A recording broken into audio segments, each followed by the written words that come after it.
Most people on the internet these days probably only come in contact with less than a dozen sites.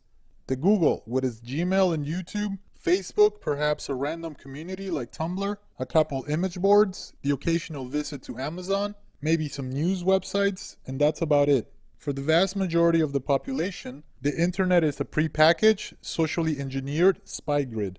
It fuels itself on your input and weaponizes the information against you and everyone else. Already the social engineers are dividing us entirely, confusing the tongue, making it difficult to communicate effectively. On the Google and its YouTube, comments and videos are filtered such that you only come in contact with certain predetermined material derived by social algorithms. They make it nearly impossible to discover new random channels and points of view. When you click on a video and scroll down, you're presented with pre-selected comments that jive with the sort of opinions you tend to agree with, while making you jump through loops of inconvenience to look at all the other discussion taking place. Since the Google is so influential, this sort of strategy is largely finding its way on every facet of corporate-controlled internet.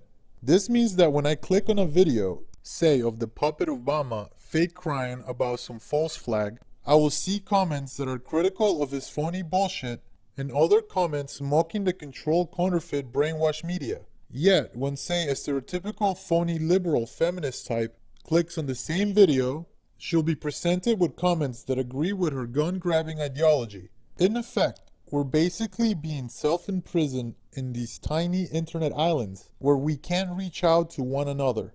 The Google can control who and what we interact with and see, and so divide and conquer the mind of the population. It's a good strategy to quell dissent. When I click on a controversial news video or article, I unwittingly come into contact with opinions that tend to support my own, and so leave with a sense that there is a consensus on a particular world event. This engineering of a false consensus has the effect of pacifying the people, making them content in their beliefs, and in being content they become lazy and stop questioning the world and discussing reality with those around them.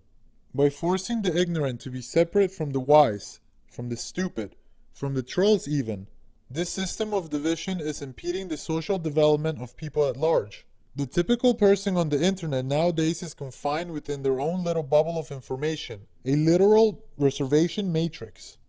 The vast majority of modern people only interact with the wider world around them through the lens of the internet.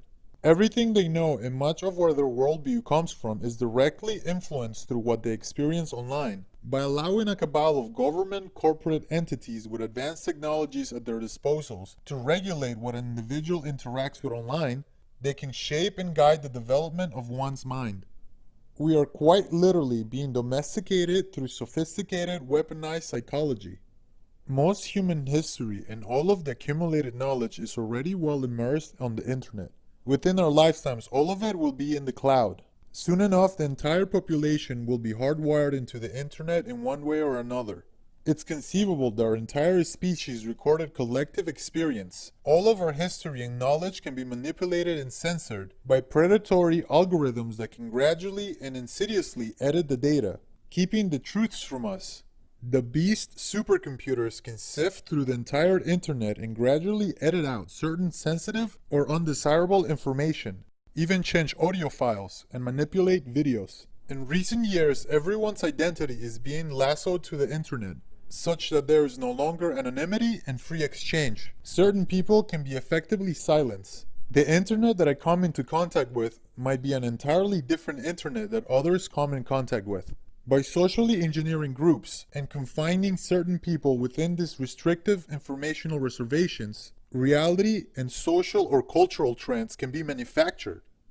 It's such a passive and insidious strategy. Just as a virus entering a cell coats itself with the host's own membrane, masquerading as self to elude detection, this beast computer consciousness too uses our own information and our own architecture to elude our defenses and gain entrance into our collective mind.